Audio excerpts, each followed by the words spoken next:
kati ya molili Nzambe na kobelela yo Mokonzi ozali motema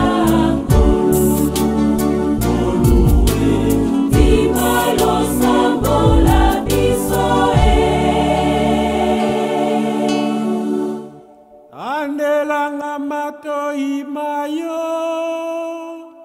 Ondima lo sambo Mokonzi ozali motema Ondima lo sambo la biso Bonsoir à tous et merci de nous rejoindre dans cette émission Foi et Raison. Le plaisir est nôtre de savoir que nous sommes ensemble de Kinshasa, de Brazzaville. Bien sûr, je ne suis pas seul, je suis avec monsieur l'abbé Hubert Katawa, à qui j'ai dit bonsoir. Bonsoir, monsieur Dani. Comment vous allez? Je me porte bien. Heureux de l'entendre. Monsieur l'abbé, nous abordons un thème très intéressant. Il s'agit bien sûr du Sacré-Cœur de Jésus, source de paix véritable. Monsieur l'abbé, qu'est-ce que nous pouvons comprendre par Sacré-Cœur de Jésus? On voit sacré, et voilà, est-ce que c'est mystique? Qu'est-ce qu'il y a dedans? Qu'est-ce que nous pouvons comprendre? Monsieur l'abbé.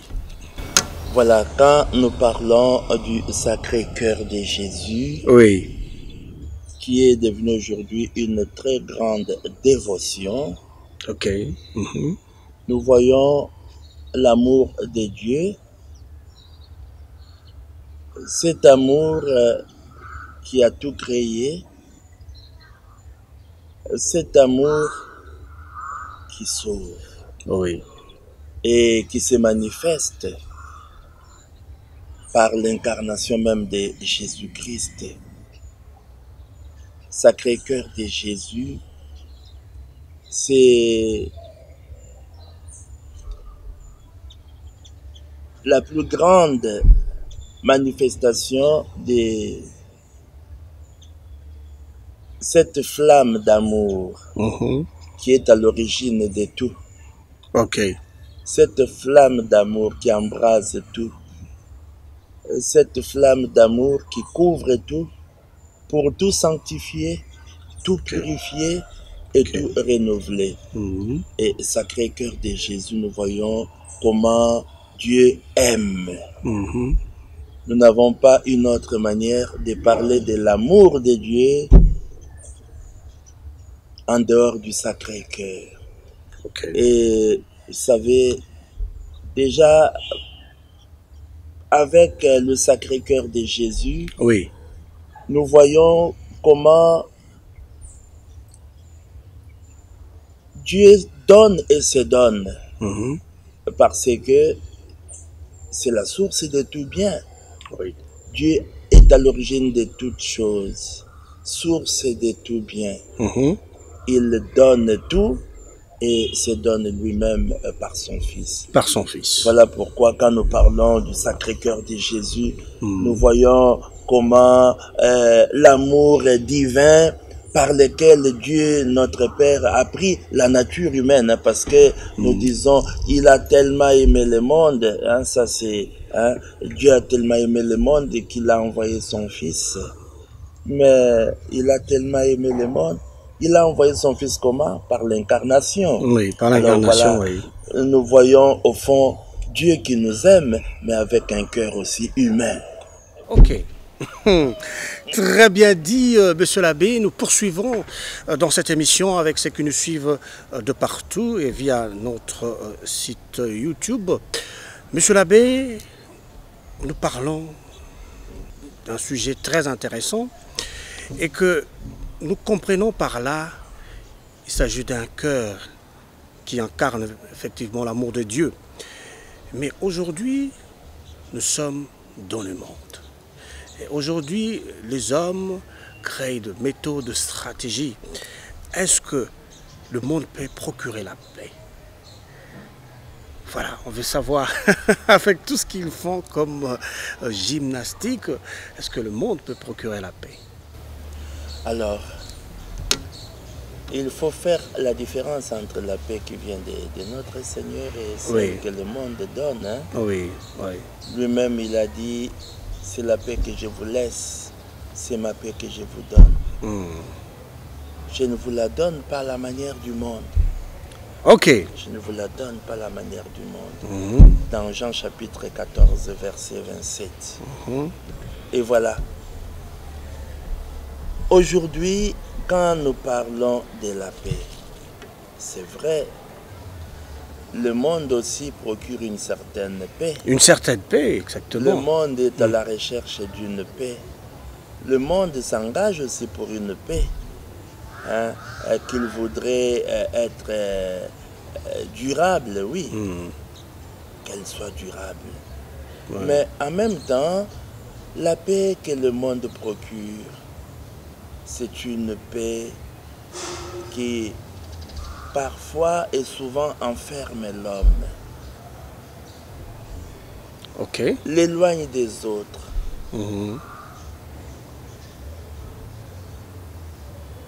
L'enferme, l'éloigne, l'isole. On s'entoure d'une muraille, non? On évite les autres pour dire laissez-moi vivre en paix. En paix, voilà. Je voudrais la tranquillité. Et intérieurement, on est satisfait, non? Oui. Hein? On est à l'abri. On À doit l'abri. être à l'abri.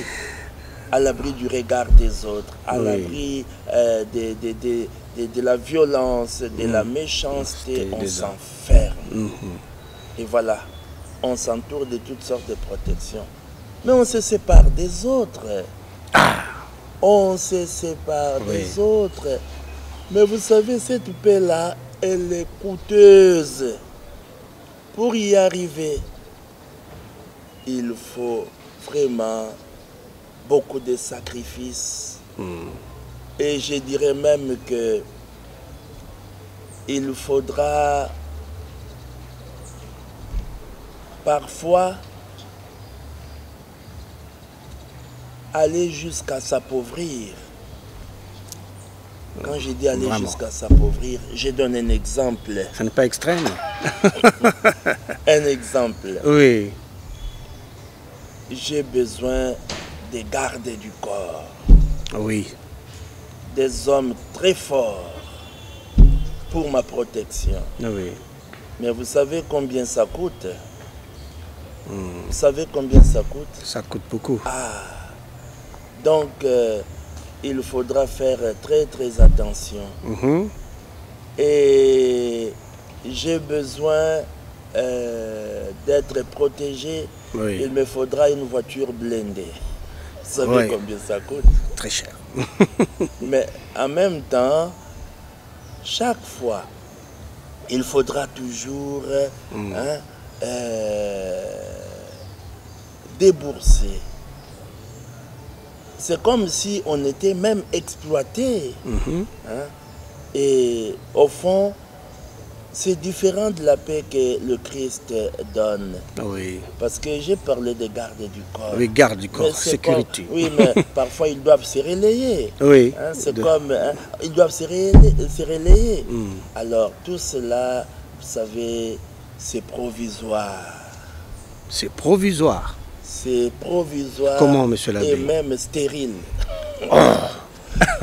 Moi, je me souviens Oui. des gens qui étaient amis de tous. Ok. Et pendant leur propagande, non? Oui. On pouvait les voir à tout moment. Serrer la main. Oui, mais une fois, hein, par exemple, quelqu'un qui devient ministre, député, Député, hein, PDG. et on ne peut plus le voir. Hein. Mais il devient invisible, il se croit en paix. Il se croit en paix. En paix. Ça, c'est intéressant. Mais j'ai dit provisoire, pourquoi? Oui. Mais après sa mandature, Oui. Oui. ou simplement il s'est mal comporté, et voilà. on lui demande de démissionner, Oui. il est révoqué, on lui retire sa garde. Ça devient compliqué là. Ça devient compliqué, c'est provisoire. Oui. C'est même stérile Oui. parce que vous ne gagnez pas. Vous ne gagnez pas. Oui. Nous ne gagnons rien. Vous ne gagnez rien. Mais la paix que le Christ donne, hein, Ah, nous à la arrivons. manière du monde, Oui. cette paix-là, au fond, c'est tout autre chose. Et je dirais, ce n'est pas une paix qui nous enferme. Ok. Ce n'est pas une paix qui nous isole. Mais c'est au fond une paix qui nous met en mouvement. Qui nous pousse à chercher les autres. Oui. Une paix finalement qui crée la communauté. Une paix qui crée la communication. La communication, la Oui, communauté. parce que moi, je me souviens de quelqu'un, Oui. on s'est téléphoné, mais une fois que la personne est devenue un grand responsable, j'appelle pour féliciter. Ah, félicitations, Oui. vous êtes nommé. Mais monsieur l'abbé, qui vous a passé mon numéro? Ça devient compliqué. Après une semaine, il a changé de numéro. Oh là J'appelle, là, ça ne ça passe plus, vraiment. Vous voyez? Alors, Ah oui. la paix que le Christ donne, laisse, apporte, Oui. crée la communauté, crée la communication. Cette paix-là n'est pas coûteuse. Oui. C'est une paix gratuite. Elle n'est pas provisoire. Oui. C'est une paix durable. Durable. C'est une paix qui apporte la joie. C'est une paix qui apporte la confiance. Hein? Ok. Alors, voilà pourquoi, malheureusement, nous croyons que quand nous nous entourons de beaucoup de protection, quand je parle de protection, je ne vois pas seulement les gardes, hein. Oui. Je vois aussi la richesse. Hein. La richesse, oui. Quelqu'un qui dit, ah, moi j'ai mon avenir déjà assuré. Assuré, oui. Hein. Mais c'est comme ces riches insensés, non? Oui. Qui a dit, bon voilà, je dois construire, j'ai beaucoup de biens, Ok. je vais construire des entrepôts, Oui. hein, et en même temps aussi, hein, je vais dire à mon âme, hein, repose-toi, car tu as beaucoup de biens. Beaucoup de biens. Hein, alors on lui dit, insensé, cette nuit même, tu mourras. Ok. Hein, ton âme te sera demandée. Oui. Vous voyez, ça, ce n'est pas la véritable paix. La véritable paix, c'est une ouverture vers les autres. La véritable paix, au fond, c'est une ouverture vers le ciel. Vers le ciel. Oui, parce que vous savez, il y en a qui croient, comme disait un philosophe, Oui. L'enfer c'est les autres. Jean-Paul Sartre l'a Oui. dit, non? Oui, L'enfer oui. c'est les autres. Les autres, oui. Et maintenant, l'enfer, c'est l'absence des autres. Voilà pourquoi le Christ, hein, quand il nous donne sa paix, c'est une paix qui engage. C'est une paix qui envoie en mission. Oui. Et c'est une paix, finalement, qui apporte, hein, je dirais, une joie immense. C'est la joie de vivre ensemble et d'être unis. Hein. Et voilà la paix que le Christ donne. Oui. Une paix féconde. Et je dirais même une paix pleine d'espérance. Ok. Pleine d'espérance parce que c'est une paix qui regarde vers le ciel et qui nous ouvre même le ciel. Je vois le ciel. Waouh! Magnifique, monsieur l'abbé, nous comprenons déjà la différence. Parce que nous voulons comprendre effectivement, est-ce que nous pouvons, en tant que chrétiens, imiter le Christ, ce cœur du Christ? Mais oui, c'est possible, C'est possible. mais en même temps, c'est un devoir pour nous. Ok. Nous devons imiter le cœur de Jésus. Quand nous disons, nous devons imiter le cœur de Jésus. Oui. Vous savez que c'est le cœur qui oriente l'homme. C'est le cœur qui pousse l'homme à prendre des décisions, Oui. à avoir, je dirais, des projets. Des projets, oui. Ah, c'est le cœur. Et si vous avez un mauvais cœur, on le saura par votre comportement. Oui. Et le Christ lui-même a dit, venez à moi, vous tous qui souffrez, vous tous qui ployez sous de lourds fardeaux, Oui. et je vous procurerai le repos, non? Oui, le repos. Oui. Prenez sur vous mon joug, devenez mes disciples. Oui. Devenez mes disciples. Mais un disciple a un maître, non? Oui. Et il imite son maître. Ok. Il cherche à ressembler à son maître. Mais lui, il dit, devenez mes disciples, car je suis doux et humble de cœur. De cœur, oui. Et vous trouverez le repos pour votre cœur. Quand je parle du repos, il s'agit de la paix. Hein, De la paix, oui. pour votre cœur. Vous trouverez le repos. Il ajoute même, mon joug est facile à porter Oui. et mon fardeau léger. Matthieu chapitre 11, versets 29 à 30. Ok. C'est lui-même qui nous demande de l'imiter, Oui. C'est un commandement. de vivre dans son imitation. C'est lui-même qui nous demande cela. Oui. Parce qu'il sait que c'est facile, c'est possible et il nous en donne les moyens. Les moyens. Voilà. La faisabilité. Oui, un disciple, sa place c'est au pied de son maître. Ok. Un disciple se laisse enseigner. Un disciple doit observer son maître pour imiter ses gestes, imiter ses paroles et mettre en pratique ses enseignements. Voilà pourquoi lui-même il dit, je suis doux et humble de cœur. À la fois. Doux et humble de cœur. Oui, mais j'ai parlé de la paix que le Christ donne. Oui.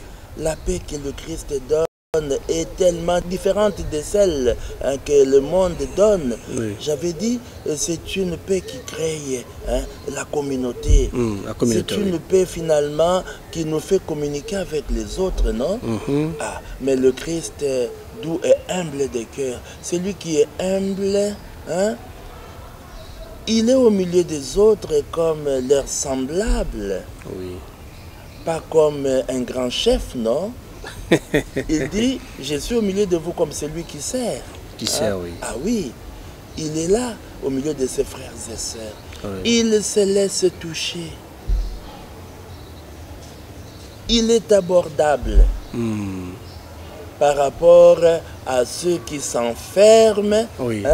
et qui ne peuvent plus être abordables. Oui. Vous voyez? Il s'isole.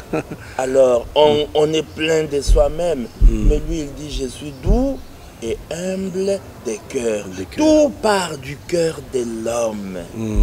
Tout part du cœur de l'homme. Oui. Voilà pourquoi, pour nous chrétiens, nous disons d'ailleurs que être chrétien, c'est au fond vivre au rythme d'un cœur à cœur, mais au rythme du cœur de Jésus. C'est Ok. cela être chrétien. Oui. Et nous savons comment le Christ lui-même s'est comporté au milieu de ses disciples. Et quand j'ai dit au rythme du cœur de Jésus, au rythme d'un cœur à cœur, ça me rappelle le disciple que Jésus aimait beaucoup. Oui. C'est ce qui est écrit. Oui. C'est Jean. Jean se penche sur la poitrine de Jésus. Jean chapitre 13 à partir du 21e verset, non? Au dernier repas, la Sainte Seine. Alors, il se penche sur la poitrine de Jésus. Il pose sa tête sur la poitrine de Jésus. Mais poser la tête sur la poitrine, c'est pour entendre aussi le battement de son cœur. Exact. Une façon de dire, ce cœur ne bat que d'amour. Ne bat que d'amour pour nous. Alors, si nous devons imiter le Christ, cela signifie que nos cœurs aussi doivent battre d'amour pour Dieu et pour les autres.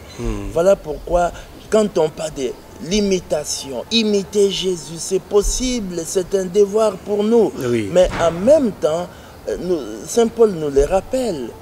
Dans Philippiens chapitre 2, à partir du 5e verset, Oui. Saint Paul dit, ayez entre vous les mêmes sentiments qui sont dans le Christ Jésus. lui qui, des conditions divines, ne retint pas jalousement le rang qu'il égalait à Dieu. Hein? Voilà. Mais il s'anéantit lui-même. Imiter le cœur de Jésus, c'est aussi s'oublier pour prendre la condition d'esclave. Il s'abaisse pour servir. Voyez, quand nous disons imiter le cœur de Jésus, mais ça nous conduit très loin. Ok. Jusqu'à servir nos frères et sœurs. Servir. Mais servir les autres signifie quoi? Oui. Servir les autres, je donne un exemple. Il y a une fête, je suis là, mais mon souci est que tous les invités soient bien servis. Oui. Je suis attentif, hein, que tout le monde soit bien servi. S'il n'y en a pas assez, moi, je vais me servir le dernier. Hein? Voyez, je cherche d'abord que les autres soient heureux, que les autres soient bien servis. C'est dans ce sens-là que Saint Paul nous donne vraiment une bonne référence. Parce que c'est dans le cœur de l'homme qu'on trouve enfermé tous les sentiments possibles, non? Oui. Et il dit, ayez entre vous les mêmes sentiments qui sont dans le Christ. Et voilà, il a été obéissant. Obéissant jusqu'à la mort. Il s'est humilié. Et voilà, il s'est comporté comme un homme. Il y en a qui deviennent des demi-dieux. Ils ont des postes de responsabilité, non? Des intouchables. Des intouchables, voilà. Des inabordables. Vraiment. Des demi-dieux. Oui. Ah non. Voilà pourquoi l'imitation de Jésus change tout. C'est aussi ce qui caractérise les chrétiens, les chrétiens authentiques. Quand ils imitent le cœur de Jésus, ils vivent dans l'amour, ils sont prêts aussi à donner leur vie pour les autres. Ils sont prêts à s'abaisser pour servir les autres. Bien, monsieur l'abbé, j'aimerais insister un peu là-dessus, sur un petit point. Vous avez parlé justement de c'est possible, c'est un devoir. Parce que quelque part, quand on voit le Sacré-Cœur comme dévotion, il s'agit aussi d'une demande, d'une prière pour avoir cette force, cette capacité, être aussi au pied du Seigneur, à sa suite. Est-ce qu'il y a une forme de prière aussi pour atteindre ces cœurs sacrés de Jésus? Mais oui, mais c'est ce que nous chantons, non? Quand nous disons cœur de Jésus, hein, notre chef, notre frère, Oui. Apprends-nous à être généreux.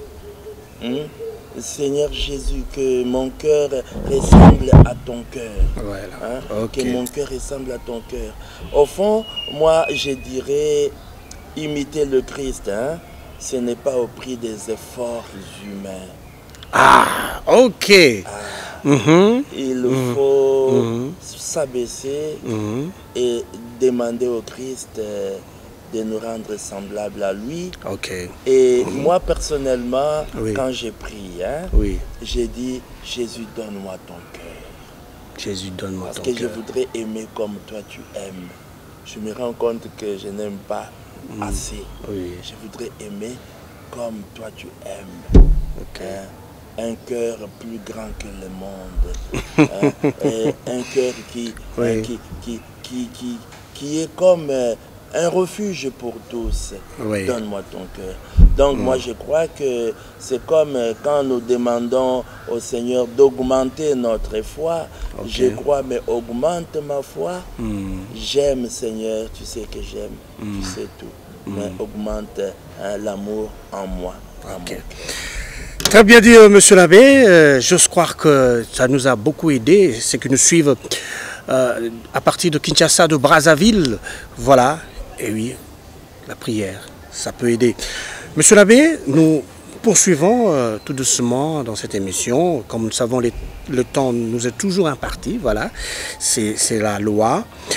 Monsieur l'abbé, comment les chrétiens peuvent régler les conflits de la meilleure façon? Deux fois, il y a rupture de relations, deux fois, les problèmes ne manquent pas. On dit d'ailleurs que les linges sales, ça c'est lavant famille. Et comment on peut le faire de la bonne manière pour ne pas mettre des conditions, conditionner l'autre? Si tu veux qu'on se parle, il faudra agir de la sorte. Et voilà, donc comment le faire en chrétien? Alors, personnellement, comme prêtre, il m'est arrivé de recevoir chez moi mes chrétiens. Quand ils ont des soucis. Ok. Et pour régler certains conflits. Alors, ils viennent vers moi. On me demande d'intervenir, non? Comme facilitateur. Ok. Et un arbitre. Mais nous devons apprendre à vivre en chrétien. Okay. Les chrétiens ont comme référence le Christ lui-même.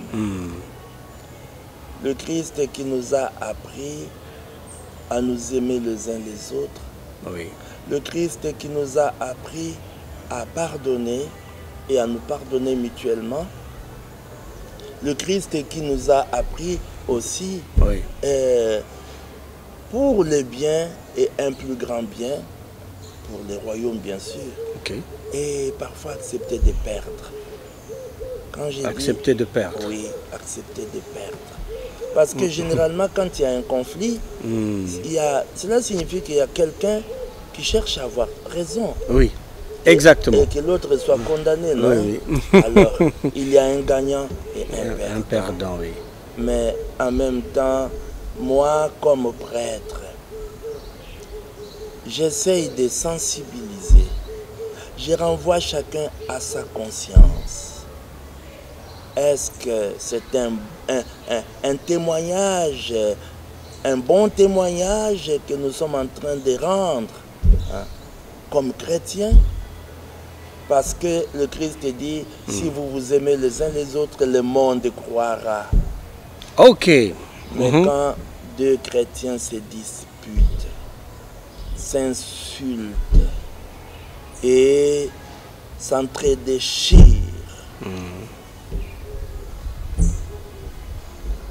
est-ce que cela est-il édifiant pour le monde qui nous entoure? Oui. Voilà pourquoi je les aide à apprendre à distinguer la personne de son acte. Distinguer la personne de son acte. Ok. Je le dis pourquoi? Parce que, vous savez, il faut commencer par poser la question. Ces frères que je connais depuis des années, qui s'est toujours bien comporté avec moi. Il a toujours été gentil avec moi. Mais pourquoi aujourd'hui, brusquement, il change de face? Il me répond mal. Il se comporte de cette façon. Il doit y avoir quelque chose à la base. Okay. Vous savez, malheureusement, chez nous, ça ne se passe pas souvent comme ailleurs. Okay. Ailleurs, même quelqu'un qui commet un délit, on l'arrête bien sûr. Mais on cherche à découvrir qui est-il vraiment.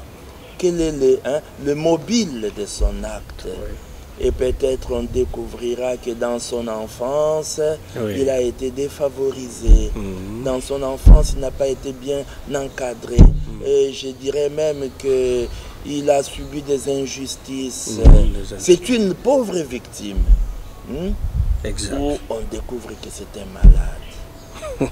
On trouve des circonstances atténuantes. Okay. Et voilà pourquoi, pour régler leurs conflits de la meilleure façon, les chrétiens n'ont pas à recourir au tribunal, Des grandes instances. Non, c'est une honte pour chrétiens. Oui, On peut régler certains conflits à l'amiable, oui. mais cela arrive parfois après la messe, non? Comme il y a beaucoup de voitures au parking, après la messe, il y a des véhicules qui se cognent. Mais est-ce que ces chrétiens-là doivent aller au tribunal? Au sortir de la messe, il y a eu un petit accident. C'est un incident. Est-ce qu'ils doivent aller au tribunal porter plainte? Non, on peut régler à l'amiable. Oui. Voilà pourquoi, pour les chrétiens que nous sommes, c'est au fond le cœur de Jésus qui reste notre modèle. Un cœur qui prend pitié, Oui. un cœur qui devine, que je peux même dire qui dévance ce qui va arriver, pour dire il faut que nous puissions trouver une solution très vite pour que cela ne puisse pas se transformer, je dirais, en guerre entre nous. Non. Alors, une façon de dire simplement que l'amour doit être présent dans tous nos actes. L'amour doit imprégner aussi nos paroles. Et parce que, vous savez, il y a une façon aussi de régler certains conflits, non? Oui. Mais avec des paroles gentilles. Mais avec des paroles, je dirais, je m'humilie, non? Pardonne-moi mon frère, pardonne-moi ma soeur. Vraiment, j'ai été distrait. Ça, c'est pas facile, hein? Ce n'est pas facile, mais Oui. notre modèle, c'est le Christ. Le Christ, oui. C'est le Christ. Oui, mais j'aimerais aussi, en passant, une petite réflexion avant de chuter. Oui, nous sommes peut-être en conflit armé ou nous sommes en guerre. Est-ce qu'il y a moyen, en tant que chrétien, d'agir aussi? Est-ce qu'il faudra... Parce qu'il y a des gens qui prient même pour que les autres puissent avoir des problèmes, nous ont attaqués, ils nous ont fait du tort, que les bombes descendent là. Bon, je ne sais pas. Oui, un mot là-dessus, monsieur l'abbé? Bon, vous savez, c'est vrai que deux pays peuvent être en conflit. En conflit, oui. Mais moi, je dirais qu'il y a toujours moyen de trouver des solutions. Ok. Il y a toujours moyen. Oui. Et parfois, les conflits, c'est au niveau politique. Oui. J'ai dit au niveau politique. Exactement. Parce que deux pays peuvent être en conflit. Mais nous constatons quelque part qu'en matière sportive, mais les deux pays peuvent se rencontrer Exactement. pas sur leur territoire, Oui. mais ailleurs. Ailleurs, oui. Alors, une façon de dire que On peut aller au-delà. nous pouvons dépasser nos conflits. Ok. Nous pouvons trouver des solutions. Ok. Mais nous ne devons pas pousser à la haine. Ok.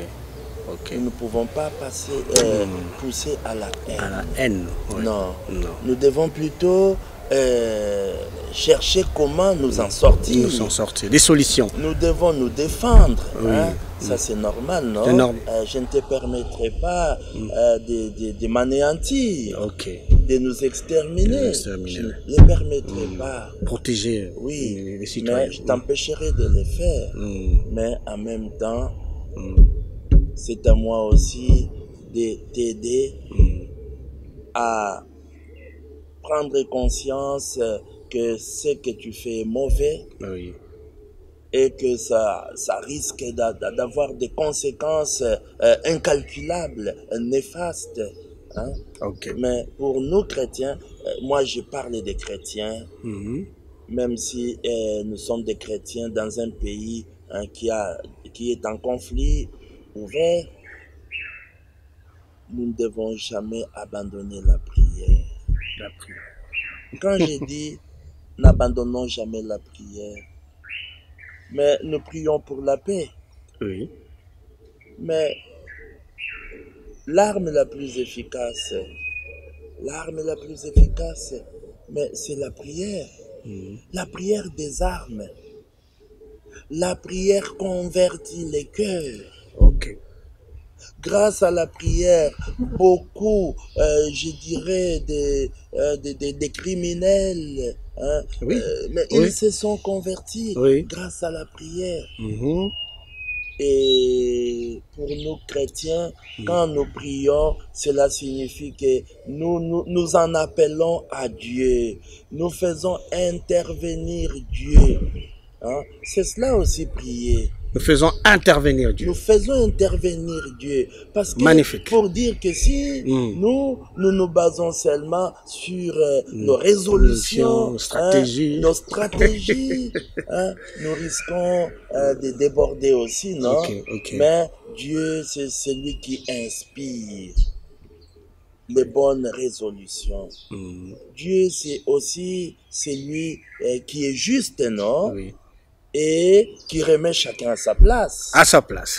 Qu'il remette chacun à sa place. À sa place. Mais je dirais, être chrétien, même si vous êtes en conflit, ne signifie pas croiser les bras, ne pas se défendre et commencer à prier. Non. Non. Mais très bien dit. nous savons aussi que chaque pays est protégé par son armée. Ok. Et les bons chrétiens prient aussi pour leurs militaires, et pour ceux qui les protègent, pour qu'ils soient de vaillants combattants.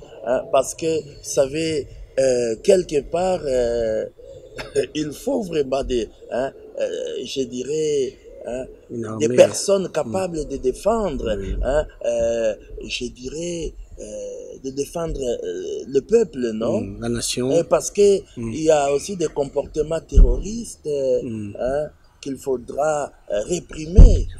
Il faudra corriger. Mais moi, je dirais,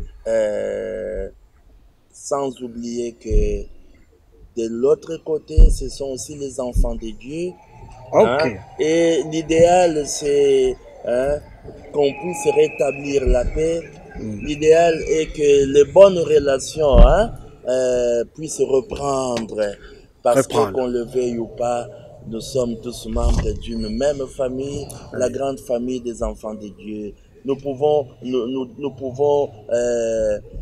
entrer en conflit, mais il faut vite se ressaisir, se réconcilier et faire le même chemin, parce que c'est le même chemin qui conduit à Dieu, et le faire ensemble. Très bien dans dit. La paix. Très bien dit, monsieur l'abbé. Voilà, nous avons compris ces conseils utiles pour nous en tant que chrétiens, mais en tant que Congolais aussi.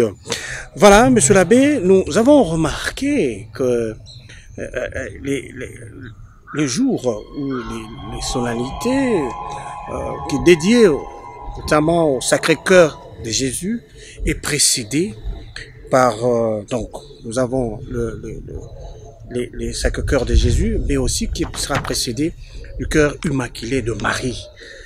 Monsieur l'abbé, simple coïncidence? Est-ce qu'il y a des accointances? Quel mot pourriez-vous dire là-dessus? Alors, le Sacré-Cœur de Jésus, et nous le savons, tout le premier vendredi du mois, nous célébrons le Sacré-Cœur de Jésus, tous les vendredis. Mais pourquoi le vendredi? Le vendredi, ça nous rappelle la passion et la mort de notre Seigneur. Ça nous rappelle aussi ce cœur qui a été transpercé. Merci. Ça nous rappelle le cœur transpercé de Jésus, non? Et le sang et l'eau ont coulé, hein, sont sortis de ces cœurs transpercés, ces cœurs ouverts. C'était un certain vendredi. Mais en même temps, ces cœurs-là avaient des soucis. Les soucis, c'était le salut du monde, que tous les hommes soient sauvés. Mais ce cœur-là a partagé ses soucis avec un autre cœur, le cœur de Marie. Et je dirais, pour découvrir, parce que vous voyez, le premier vendredi, c'est le cœur, le Sacré-Cœur de Jésus, hein? Et le premier samedi, donc ça se suit, c'est le cœur immaculé de la Vierge Marie. Alors, vous savez, au fond, une façon de dire que nous accueillons les dons de Dieu, mais avec le cœur de Marie. Avec le cœur de Marie. Un cœur reconnaissant, un cœur ouvert, un cœur humble, un cœur qui se laisse remplir d'amour par Dieu.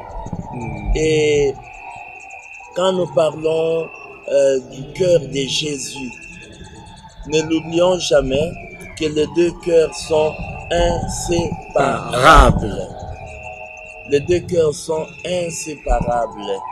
D'ailleurs, quand la Vierge Marie parle à Medjugorje, elle dit, nous le savons, à la fin,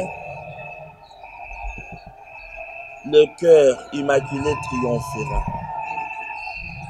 Mais le cœur immaculé triomphera. Au fond, c'est l'amour de Jésus qui va triompher. Parce que ce cœur-là est rempli d'amour, non? Mais est rempli de l'amour de Jésus. Ce cœur-là est rempli de la présence même de Jésus.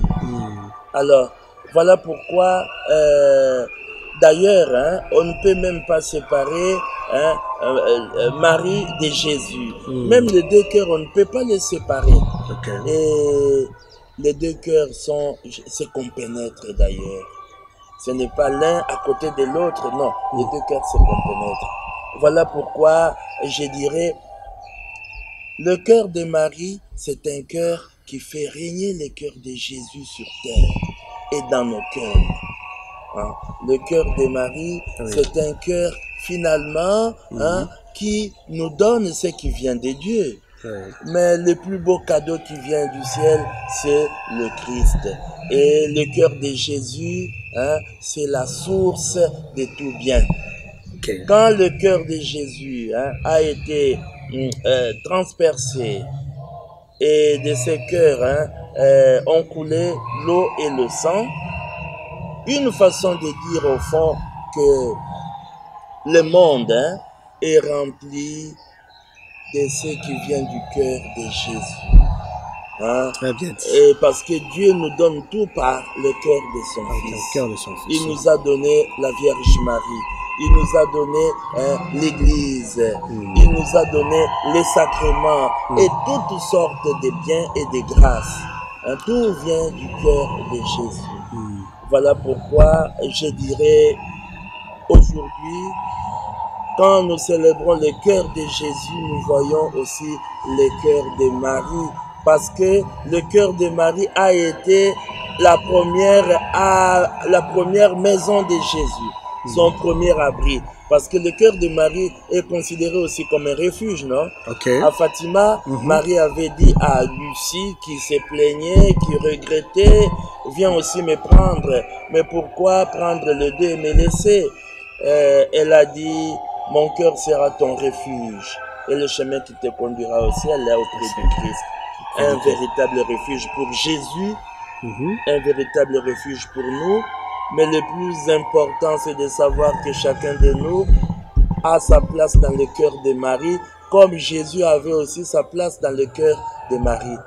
Marie avait accepté Jésus d'abord dans son cœur, comme elle désirait aussi cela, d'abord dans son corps, dans son cœur, et avant qu'elle le reçoive dans son corps.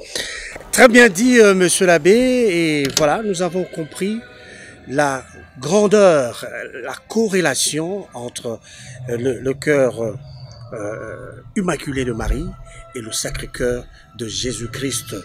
Merci, monsieur l'abbé, pour ces amples explications. Le Christ, source véritable de paix, et merci à nous de l'imiter. Merci en tout cas à vous tous d'avoir suivi cette émission de Brazzaville, de Kinshasa. Nous pensons que vous avez aimé, mais sans oublier bien sûr notre site YouTube. Nous prenons rendez-vous déjà très prochainement. En attendant, portez-vous bien sur les antennes de la télévision catholique Elikia. Bonsoir chez vous.